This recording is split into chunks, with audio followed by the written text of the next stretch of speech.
Le petit port d'Oshika, sur la côte est du Japon, est entièrement dédié à la baleine. Une tradition qui remonte au XIXe siècle. Mais alors que la pêche scientifique est tolérée par la communauté internationale, les pêcheurs locaux, eux, n'ont plus le droit de traquer le cétacé depuis l'interdiction de son exploitation commerciale en 1986.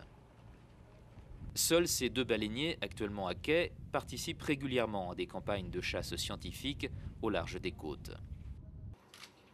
Dans son restaurant, Katsuji Furushi continue de servir de la viande de baleine sous forme de sushi et de sashimi. Il compte sur la conférence de la commission baleinière ces prochains jours au Maroc pour qu'elle autorise la chasse côtière du mammifère.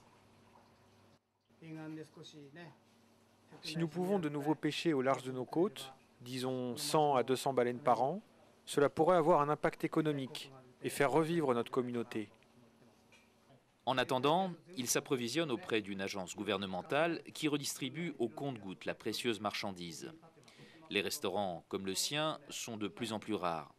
Manger de la baleine n'est plus vraiment dans les habitudes nippones, ce qui laisse cet autre commerçant d'Oshika un brin nostalgique.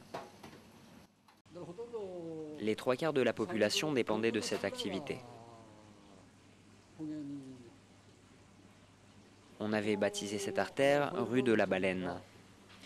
Tout ici était lié à ce commerce. Un peu plus loin, le port d'Ishinomaki a lui aussi connu l'âge d'or de la chasse à la baleine.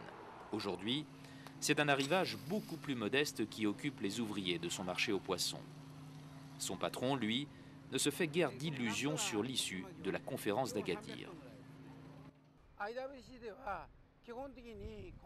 Je ne pense pas qu'un compromis soit possible lors de cette réunion. On va encore assister à un débat entre des pays qui n'ont jamais consommé de baleines et d'autres qui continuent de le faire. Pour les habitants d'Oshika qui cultivent leur passé de port baleinier, il reste les souvenirs. Un héritage dont ils sont tellement fiers que la petite ville a son musée de la baleine. Sorte de fantôme échoué là, témoin d'une autre époque.